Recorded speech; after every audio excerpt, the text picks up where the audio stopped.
Bonjour fans de BD, aujourd'hui je vous fais faire un voyage dans le temps avec la série Harley's Cruise Up de DCU. Si vous connaissez un peu Harley Quinn, vous savez qu'elle a tendance à faire des gaffes et se mettre les pieds dans les plats. Cette série-ci, c'est vraiment un ramassis des pires gaffes qu'elle aurait pu faire. En gros, c'est quoi l'histoire? Je vous dirais que c'est une copie sans scrupule du film de Flash. Quand je dis copie sans scrupule, ça, c'est un des numéros. Et le backpage, une publicité pour le film de Flash. Mais quand je dis copie, c'est vraiment à haut niveau, là.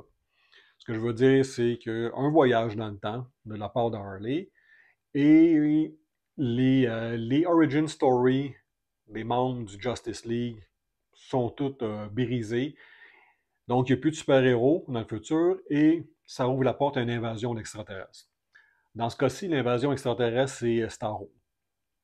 Donc, comment ça commence toute cette histoire-là? C'est Harley qui reçoit un héritage de quelqu'un qu'elle ne connaît pas. Quand elle va pour chercher des biens, ben, il y a une grosse boîte qui semble être une machine à voyager dans le temps. Elle rentre dans la machine, appuie sur quelques boutons, et quand elle en ressort, elle est dans un futur apocalyptique. La première personne qu'elle rencontre, c'est elle-même du futur, qui lui explique que ses voyages dans le temps et tous ces petits gestes qu'elle a fait là, insouciants, ben, ça a causé qu'il n'y a pas de Justice League et que Starro a envahi la Terre et la majorité de la population sous son emprise. Il y aurait juste une poignée d'humains là, qui sont pas sous l'emprise de Starro. Même Harley du futur l'a été brièvement. Elle a réussi à arracher l'étoile. Elle a encore une partie du visage avec la trace de l'étoile qui est imprégnée sur sa peau. Donc, les deux Harley doivent repartir ensemble dans le temps pour empêcher Harley de faire ses gaffes. Donc, la plupart, dans une bonne partie du temps, il y a trois Harley en même temps. Il y a les deux qui viennent du futur pour empêcher celle du passé de faire ses gaffes. Quel genre de gaffe vous vous posez comme question? Je vais vous donner un exemple.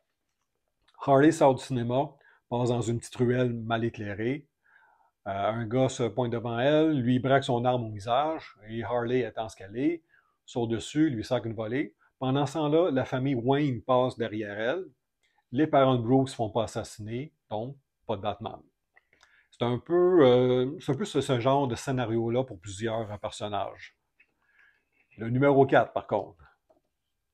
Ce qui se passe pour qu'il n'y ait pas d'Aquaman, vraiment, vraiment drôle.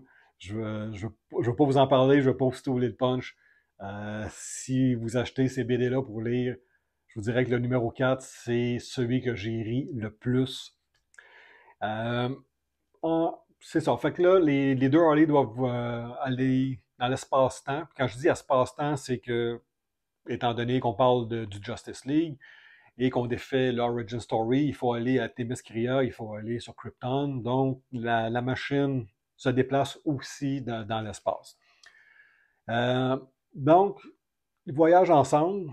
Et, Starro, étant donné qu'il a les yeux de partout, c'est un peu ce qui se passe. Donc, envoie le Starro Suicide Squad après ces deux-là pour les empêcher d'aller corriger l'histoire, parce que si Justice League est présent, ben Starro ne pourra pas envahir la Terre.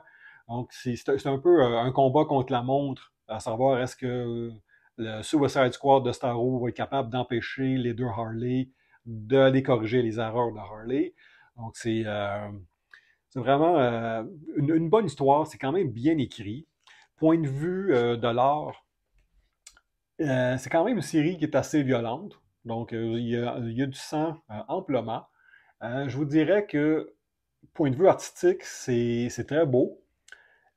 C'est un peu plus style caricature que ce qu'on voit habituellement dans les bandes dessinées. Puis je trouve que ça rend bien justice à l'histoire qu'on essaie de raconter, que c'est vraiment plus une farce que quelque chose de sérieux. Bref, c'est une histoire qui se lit très bien. C'est très divertissant. Vous allez rire. Surtout numéro 4, vous allez rire.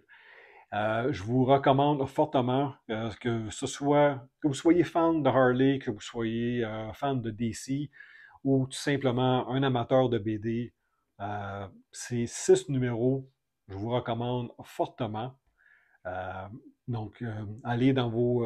C'est une série 2023, donc va falloir aller dans les back issues de votre magasin de BD ou trouver un endroit en ligne que vous pouvez vous les procurer, mais je vous dis excellente lecture.